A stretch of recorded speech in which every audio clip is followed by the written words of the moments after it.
kings. You're not losing because you're kind.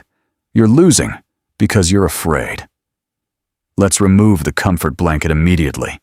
Most men who call themselves nice guys are not kind. They are cautious. They are careful. They are calculating. And underneath all of it, they are afraid. Afraid of rejection. Afraid of confrontation. Afraid of being disliked. Afraid of losing access. So they hide behind politeness. And then they blame women. That ends today. Nice guys finish last. No. Nice guys don't finish last. They never start. They wait. They orbit. They linger. They hope. They analyze. They overthink. They prepare emotionally for a moment that never comes. Because starting requires risk. And risk requires courage. And courage requires the willingness to lose. Most nice guys are not willing to lose. They want guarantees. An attraction offers none. Watch how this plays out. A woman says something you disagree with. You nod. She cancels plans last minute. You say, "No worries." She takes hours to respond. You double text, gently. She flirts with other men in front of you. You laugh it off. You tell yourself, "I'm being mature." No, you're being passive. Politeness has become your armor. You think if you don't challenge her, you won't lose her. But understand this clearly. When you avoid tension to preserve connection, you weaken your position. Not because she is cruel, but because humans respect clarity. And you are not clear. Kindness is quiet. Performance is loud. The nice guy performs decency, hoping it converts into desire. He compliments excessively. He agrees constantly. He overvalidates. He becomes emotionally available before emotional access is earned. He is not giving. He is investing. And he expects return. But attraction does not respond to transactions disguised as virtue. It responds to grounded certainty. There is a hidden contract in the mind of the approval-seeking man. It goes like this. If I am supportive enough, she will choose me. If I don't upset her, she will stay. If I prove I'm better than the arrogant men, I'll win. That's not kindness. That's negotiation. And negotiation for affection always lowers your value. Why? Because you position yourself beneath the decision. You wait to be selected, instead of choosing. And people feel that. Instantly. This is why you're actually afraid. Let's be honest. If you truly believed in your value, you would not be afraid to express preference. And you would not hesitate to say, "I want to take you out. I disagree. That doesn't work for me." But you hesitate. Why? Because rejection feels like exposure, and exposure threatens identity. If she says no, you interpret it as, "I am not enough." So, instead of risking that, you avoid the moment entirely. You delay. You hint. You test the waters. You try to secure signals before making moves. You want assurance before action. But assurance is given to men who act, not men who wait. This is the discipline you lack. Look at strategic minds throughout history, not emotional men, strategic men. Consider Sun Tzu. He did not move troops based on hope. He positioned, he assessed risk, and then he acted decisively. He understood something critical. Hesitation costs more than calculated loss. The modern nice guy hesitates endlessly. He studies attraction videos. He reads comments. He watches behavior. He tries to decode signals. But he does not act. And when he finally does, it's diluted. Soft, uncertain. Energy speaks louder than words. If your voice trembles internally, she feels it. Not because women are mystical, but because insecurity has a frequency, and you broadcast it. Here is a truth many men resist. Attraction is not makes you desirable. It makes you desirable. It makes you invisible. Attraction requires contrast. Contrast requires identity. Identity requires the willingness to disagree. When you avoid disagreement, you remove dimension. You become two-dimensional, predictable, safe, replaceable. Such the fear of disapproval. Disapproval terrifies you more than loneliness. That's the core issue. You would rather be slowly ignored than instantly rejected. Because slow rejection allows hope. Immediate rejection forces confrontation with reality. So you choose the slow bleed. You linger in conversations that go nowhere. You accept half interest. You respond to dry texts enthusiastically. You invest in potential instead of proof. And then you say, "Women only like bad boys." No. Women respond to men who are not afraid to stand alone. The bad boy is often just a man who doesn't overvalue approval. You overvalue it. That is the difference. Emotional softness versus emotional control. There's a misunderstanding happening in modern culture. Men are told to be emotionally open. Good. That is healthy. But many interpret that as emotional softness. Softness is not vulnerability. Softness is fragility. Fragility reacts. Fragility bends. Fragility avoids pressure. Control is different. Control feels rejection and remains stable. Control hears no and remains composed. Control loses and does not collapse.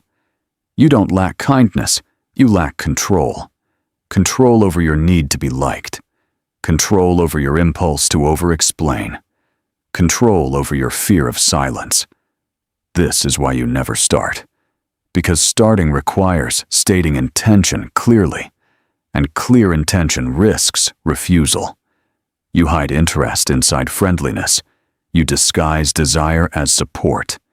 You offer loyalty before exclusivity exists.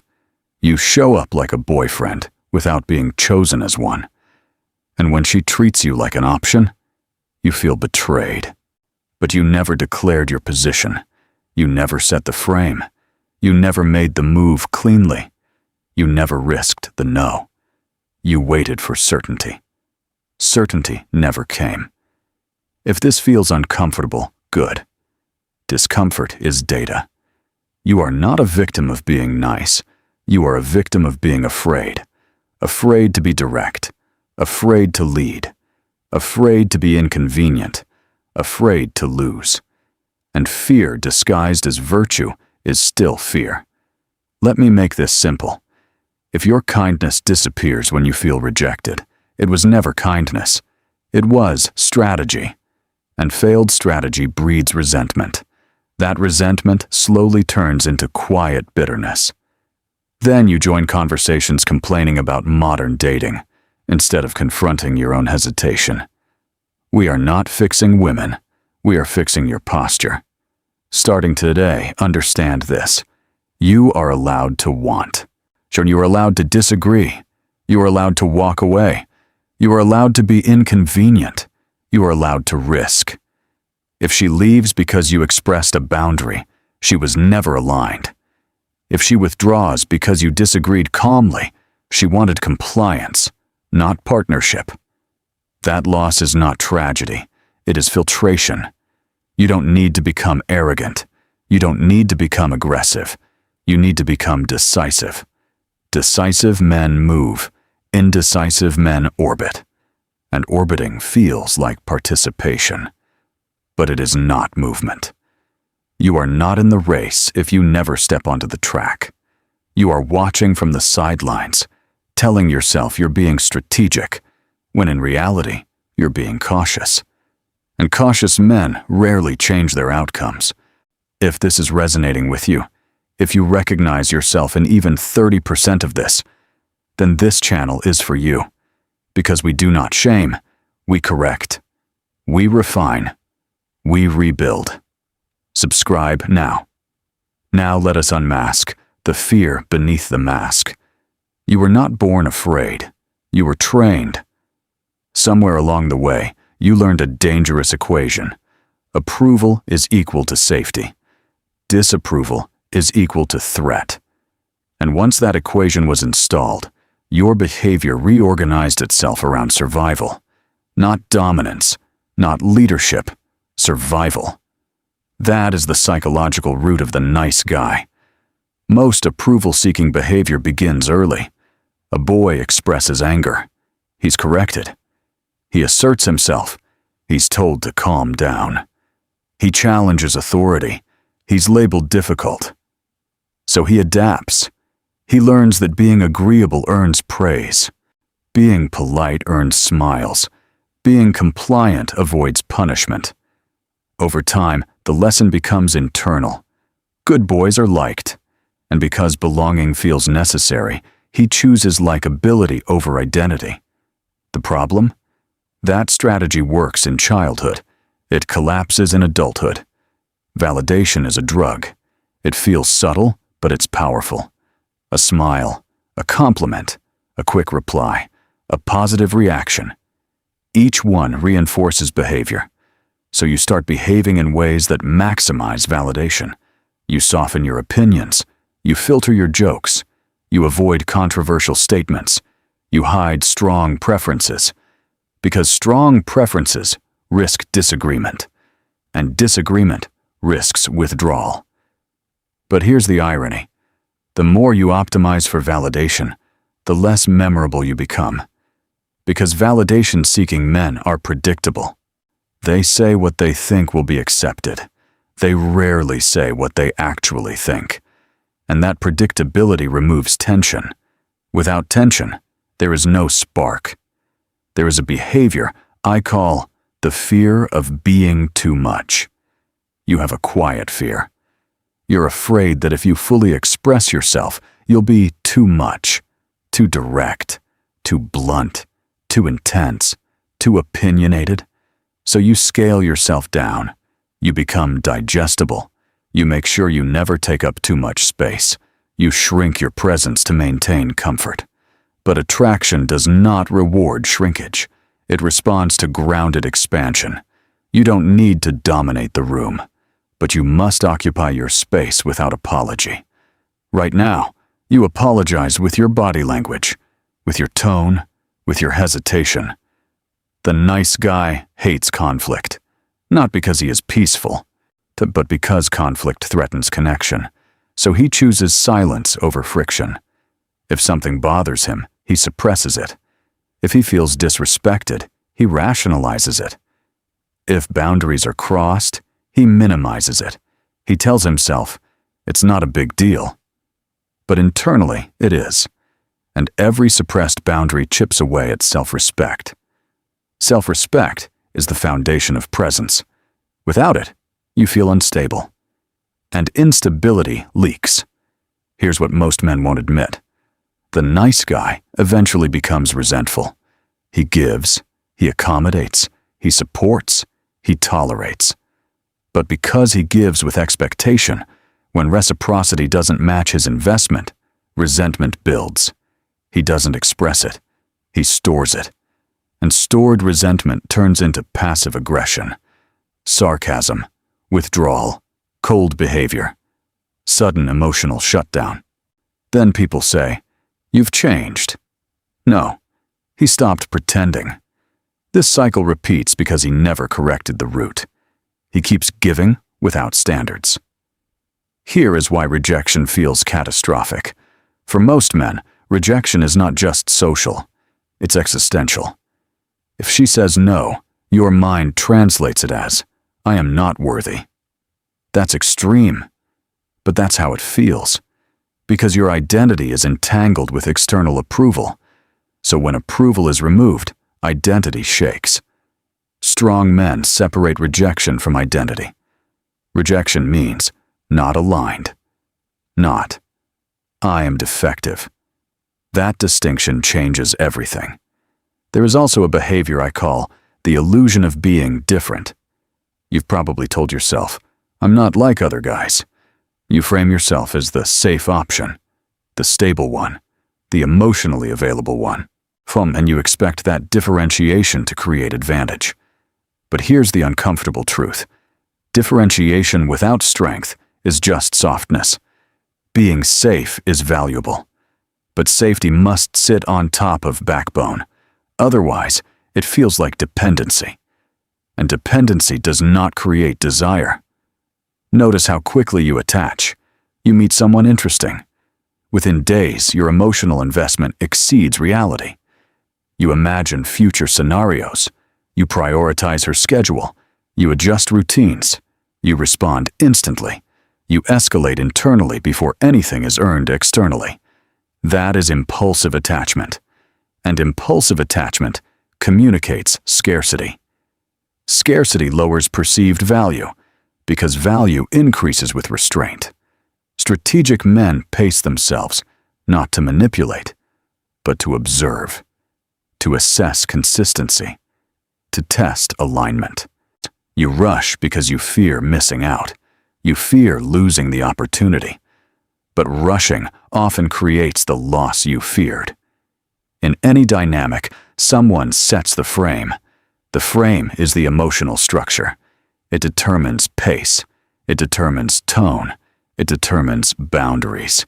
If you constantly adapt to her mood, you surrender the frame.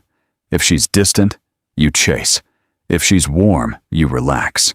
If she's confused, you reassure. You are reacting. Reaction is not leadership. Leadership does not mean control. It means stability. When you are stable, others adjust. When you are unstable, you adjust. Right now, you adjust too much. Emotional discipline versus emotional suppression. There is a difference. Suppression buries emotion. Discipline manages it. You suppress anger because you fear being disliked. A disciplined man acknowledges anger, but expresses it calmly. You suppress disappointment because you fear appearing needy. A disciplined man states disappointment without theatrics. Suppression leaks later. Discipline contains pressure, and pressure handled well creates respect. Here is why you avoid clear intent. Clarity feels dangerous.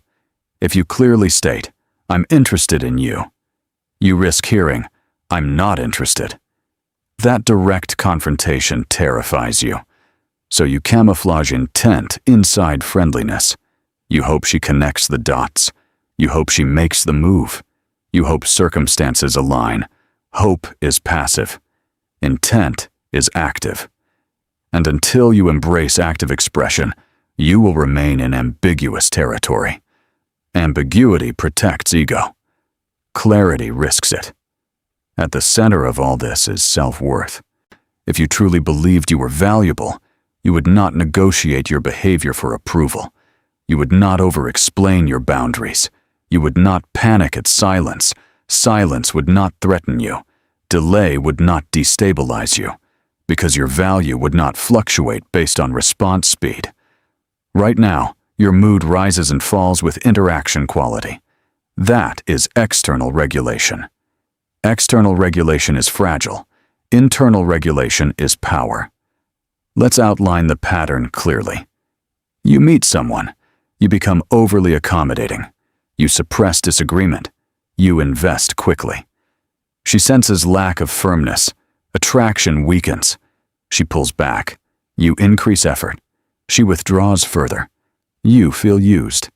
Then you say, "Nice guys always get played." No. Unstable investment gets played. Here is the reality you avoid. For you are afraid to lose because you don't trust replacement. You don't believe you can attract consistently. So when someone shows interest, you cling subtly. Not visibly desperate, but internally attached. That internal attachment shifts your behavior. You text differently. You respond differently. You think differently. And that shift reduces your composure. Composure is magnetic. Neediness is repellent. This is where strategic thinking matters. Again, consider disciplined strategy, not emotional impulse. Even in ancient philosophy, leaders understood positioning. Look at Sun Tzu again. He emphasized knowing yourself before engaging the opponent. You rush into engagement without understanding yourself. You don't know your standards clearly. You don't know your non-negotiables. You don't know your pace. So you adapt blindly. And blind adaptation creates imbalance. You must detach identity from outcome. You must express intent without attachment to result. You must allow rejection without internal collapse. This is not coldness. This is stability. Stability creates tension. Tension creates attraction. Attraction creates choice. Right now, you operate from fear of losing choice. That fear makes you compliant. Compliance reduces choice. From this point forward, observe yourself. Notice. When you hesitate to state preference, when you agree just to avoid friction, when you overtext after delayed replies, when you minimize disrespect, don't justify it. Just notice it. Awareness precedes correction. Now I will explain how suppressed assertiveness leads to the death of attraction. Attraction does not disappear randomly. It declines predictably. And one of the fastest ways to suffocate it is suppressed assertiveness. Not aggression. Not dominance theater. Assertiveness. The ability to state what you want, hold your position, and remain stable if it's challenged. Most nice guys never develop this skill. They confuse harmony with attraction. They think smooth equals magnetic. It doesn't. Smooth equals safe. Safe without strength equals forgettable. Polarity requires friction. Polarity is not about chaos. It's about contrast. When two energies meet and neither collapses, tension forms. That tension creates spark. But if one energy constantly bends, the tension dissolves. You bend too quickly. She tests your opinion. You adjust. She challenges your plan. You defer. She cancels. You reschedule eagerly. She delays. You increase effort. Every time you over-adjust, you signal one thing. My priority is keeping you comfortable. Not, my priority is being authentic. And authenticity carries more weight than comfort. Here is why you avoid directness. Directness forces a decision, and decisions expose hierarchy. If you say, I want to see you Friday at 8, she either agrees or she declines. That clarity terrifies you, because a decline forces you to confront your position. So instead, you ask vaguely, are you free sometime? That vagueness protects you, but it also weakens you. Ambiguity keeps doors open, but it keeps attraction low.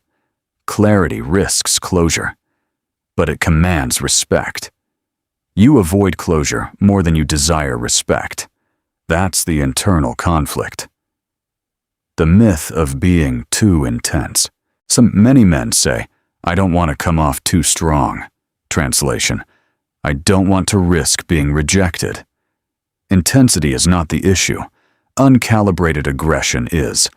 There's a difference. Calm intensity says, I'm interested. Desperation says, I need you to be interested. Women don't withdraw from calm interest. They withdraw from need. And suppressed assertiveness often masks need. Because you hope subtlety secures reciprocation, it rarely does. Modern advice has pushed men toward emotional openness. That is good. But without backbone, openness becomes exposure without structure. If you share feelings early, overinvest early, prioritize her emotions above your own, you position yourself below. Not morally, structurally. Structure matters. In any interaction, there is emotional gravity. The person less attached holds more leverage. You rush attachment, so you surrender leverage. And once leverage is surrendered, you attempt to compensate with effort. More texting, more reassurance, more availability. Effort cannot replace presence. The difference between nice and stable. Let's separate these clearly.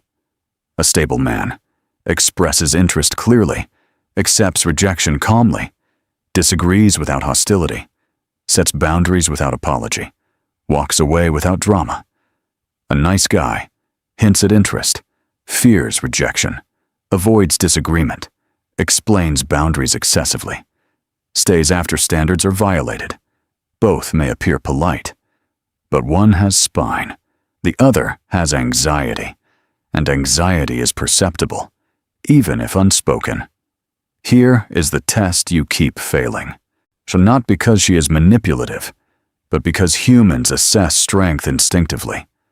Small tests happen. She teases you. She challenges your opinion. She delays responses. She changes plans. These moments are data. When you react emotionally, overcompensate, or seek reassurance, you reveal instability. When you remain calm, hold your stance, and adjust only when necessary, you reveal grounding. Grounding creates safety.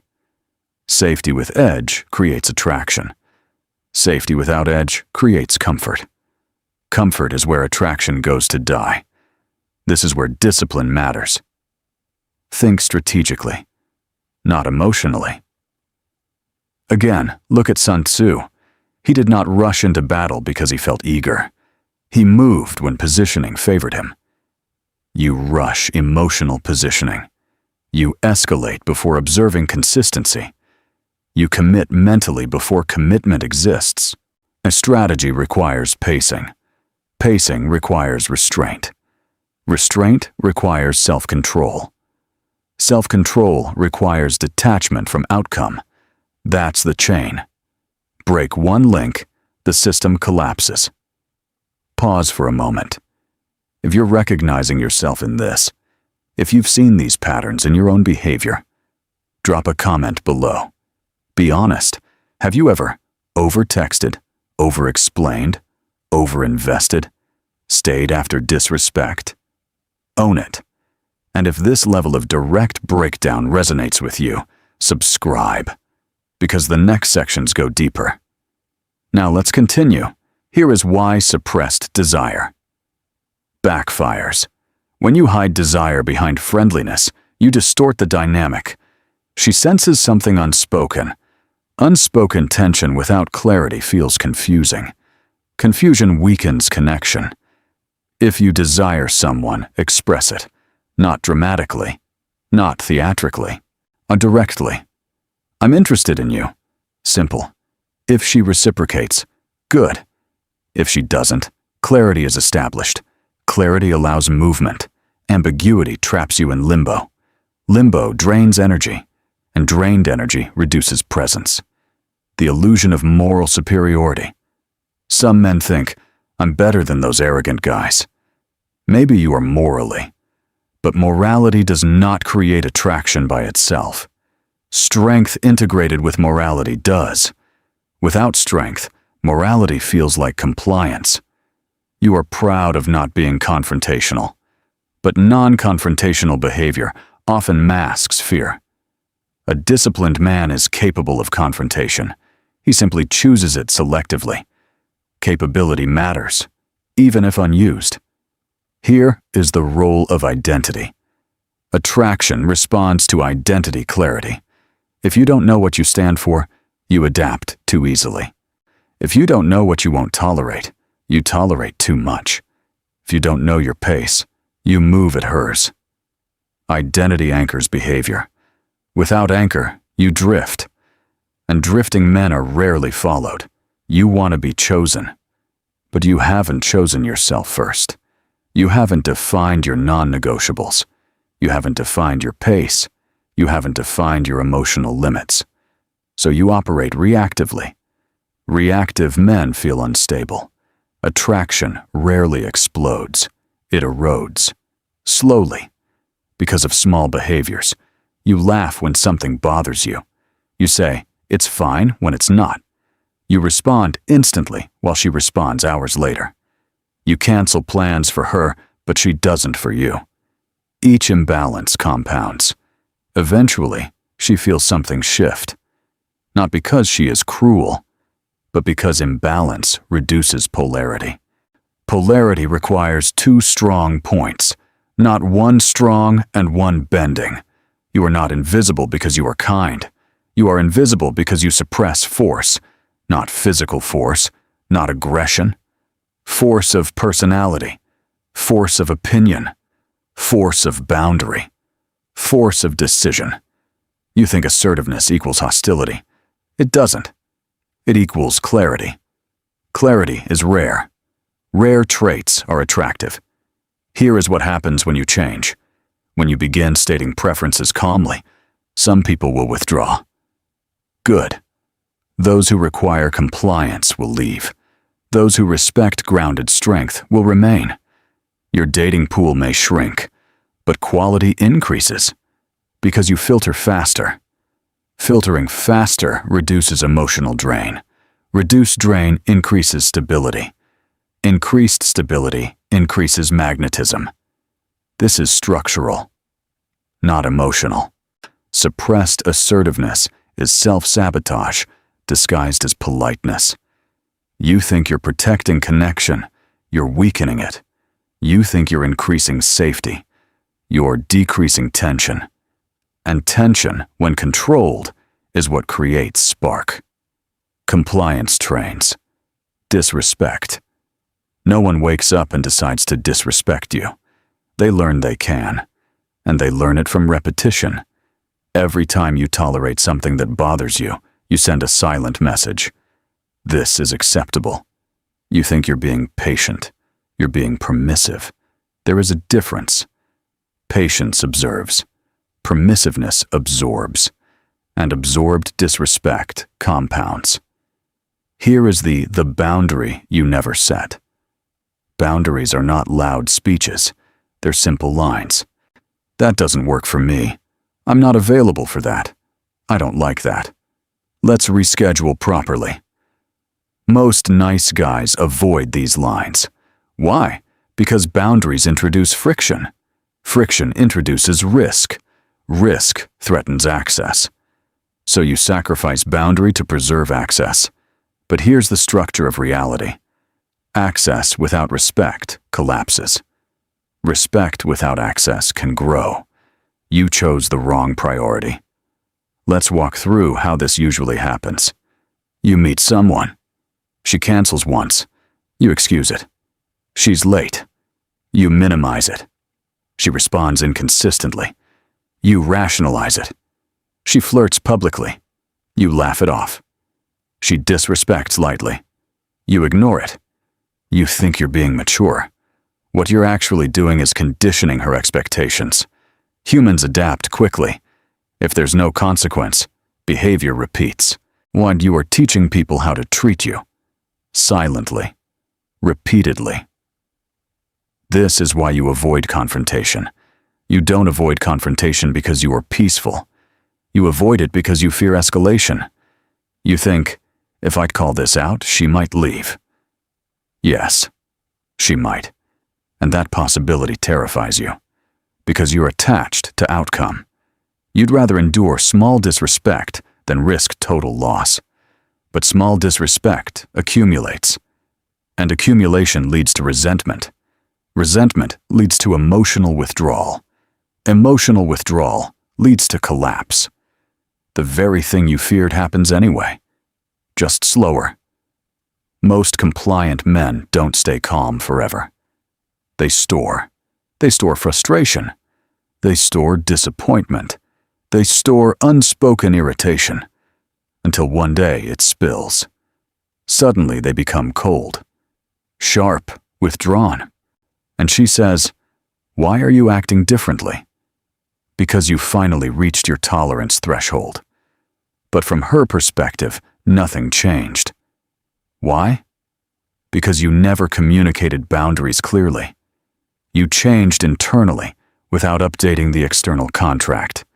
That's instability. Instability erodes respect faster than disagreement. The difference between boundaries and control. Let's clarify something important. A boundary is about you. Control is about her. A boundary says, "I'm not comfortable with that." Control says, "You're not allowed to do that." The stable man sets boundaries. The insecure man attempts control. The nice guy does neither. He suppresses. Suppression solves nothing. It only delays consequence. Here is the illusion of being easygoing. You take pride in being low maintenance, in being flexible, often not making things a big deal. But flexibility without standard becomes weakness. If everything is negotiable, nothing is valued. Standards define structure. Structure defines respect. Respect defines long-term stability. You removed structure to avoid tension. And tension avoidance created instability. The moment someone senses you won't walk away, the dynamic shifts. Subtly, not maliciously, just structurally. If you are unwilling to leave, your leverage disappears. Leverage is not manipulation, it's optionality. The ability to say, I can stay, but I don't need to. You operate from, I need this to work. That need bleeds through behavior. It makes you overly forgiving, overly accommodating, overly patient. Patience without standard becomes self-neglect. At the core of compliance is one fear: isolation. You tolerate behavior because you believe alternatives are limited. You cling because you doubt replacement. You stay because you fear restarting. So you compromise identity, piece by piece. You think you're preserving connection, but you're dissolving self-respect. And self-respect is the foundation of attraction. Without it, even if she stays, she won't admire you. And without admiration, connection decays. Strategic men don't escalate emotionally. They escalate boundaries. They observe patterns. If a behavior repeats, they address it once, calmly. If it continues, they reduce investment. If it persists, they exit. No speeches, no drama, no threats, just adjustment. This is discipline, not hostility. Discipline communicates strength quietly, and strength does not need volume. This is why compliance seems to feel safer. Compliance feels safe because it avoids immediate loss, but it creates long-term erosion. Setting a boundary may cost you short-term, but it builds long-term stability. You've optimized for short-term comfort. That's the issue. Short-term comfort often produces long-term regret. Long-term stability often requires short-term discomfort. You consistently choose comfort, and then complain about instability. The good guy identity trap. You cling to being the good guy. You want to be known as reasonable, patient, understanding. But sometimes understanding is code for tolerance. And tolerance of disrespect does not make you virtuous. It makes you predictable. Predictable reactions reduce tension. Reduced tension reduces polarity. Reduced polarity reduces attraction. Everything is structural, not emotional. Walking away is not punishment. It's filtration. If someone violates your standards repeatedly and you stay, you signal low consequence. Low consequence encourages repetition. High consequence encourages adjustment. Sometimes the consequence is distance. Sometimes it's silence. Sometimes it's exit. But it must exist, or boundaries are meaningless. The silent upgrade. When you begin enforcing boundaries calmly, something interesting happens. Two types of people react differently. Type 1, they withdraw. They resist. They accuse you of changing. Type 2, they adjust. They respect. They lean in. The first type benefited from your compliance. The second type benefits from your strength. Your environment upgrades when your standards do. But upgrading requires loss. And you are still afraid of loss. Here is the real reason you feel used. You feel used because you gave without filter. You invested without vetting. You tolerated without condition. Then, when it didn't pay off, you felt exploited. But exploitation requires agreement. You agreed to every imbalance. Silently. This is not self-blame. It's self-accountability. Accountability restores control. Blame preserves victimhood. Choose carefully. From this point forward, if something bothers you, address it early. If it repeats, reduce access. If it continues, remove yourself. No anger. No emotional theatrics. Just consequence. This recalibrates dynamics quickly, because now your presence has weight. Weight creates gravity. Gravity creates pull. Compliance trains disrespect. Boundaries train respect. You cannot demand respect while tolerating misalignment. Avoided friction rots it. This is where. Avoided friction rots it. This is where everything changes. Not your personality, not your kindness, your posture. Because the problem was never that you were too nice. The problem was that you outsourced your stability. You built your confidence on reactions. You built your worth on responses. You built your presence on permission. That ends here. Step 1. Detach from outcome. This is the foundation. If you cannot detach from outcome, you will always bend. Detachment does not mean indifference. It means stability regardless of result. When you ask her out, you are fine if she says yes. You are fine if she says no. When you set a boundary, you are fine if she adjusts. While you are fine if she leaves. That internal neutrality is power, because now your behavior is not dictated by fear. It's dictated by alignment. And alignment creates clarity. Clarity creates respect. Step 2. State intent early. No more disguising desire as friendliness. No more orbiting. No more pretending you just vibe. If you're interested, say it. Calmly. Directly. Without over-investing. I'm interested in you. Simple. If she reciprocates, proceed. If she hesitates, observe. If she declines, move. No emotional collapse. No ego reaction. Just movement. Men who move forward quickly rarely stagnate. Men who hesitate live in loops. Step 3. Reduce overinvestment. Stop giving more than the dynamic has earned. Match effort. Match availability. Match energy. Not as manipulation, as calibration. If she responds in hours, you don't need to respond in seconds. If she invests moderately, you invest moderately. Escalation should be mutual, not one-sided. Mutual escalation builds momentum. One-sided escalation builds imbalance. Imbalance kills attraction. Step 4.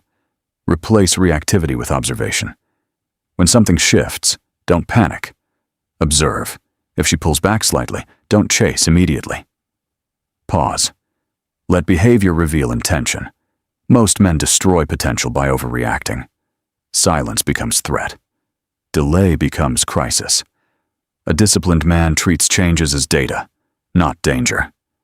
This calm observation builds mystery, and mystery sustains tension. Step 5. Enforce without emotion. Boundaries are meaningless without enforcement. But enforcement doesn't require anger. If she cancels repeatedly, reduce priority. If she disrespects casually, address once. If it continues, withdraw access. You don't argue, you adjust. Adjustment is silent authority. Authority does not shout. It reallocates energy. You are not trying to become alpha. You are reconstructing identity. The new identity looks like this. Calm under rejection. Clear under pressure. Decisive under uncertainty. Unattached to outcome. Grounded in standards. This identity does not chase validation. It does not beg for reassurance. It does not collapse under silence. It operates from abundance, and abundance is felt, not declared. Here is the emotional upgrade. You will notice something surprising. When you stop seeking approval, your anxiety drops. When you stop over-investing, your clarity increases. When you stop fearing loss, your presence strengthens, because fear consumes energy, and you've been leaking energy constantly. Checking your phone, analyzing tone, overthinking responses, all because you tied your stability to her reaction. Untie it. Watch what happens. When you begin operating from grounded authority, one of two things happens. She leans in. She leaves. Both are wins. If she leans in, it's because she senses stability. If she leaves, it's because she required compliance. Either way, your position improves.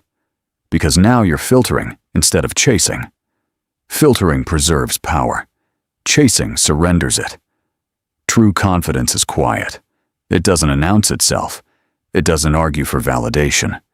It doesn't need to be seen as dominant. It simply remains steady.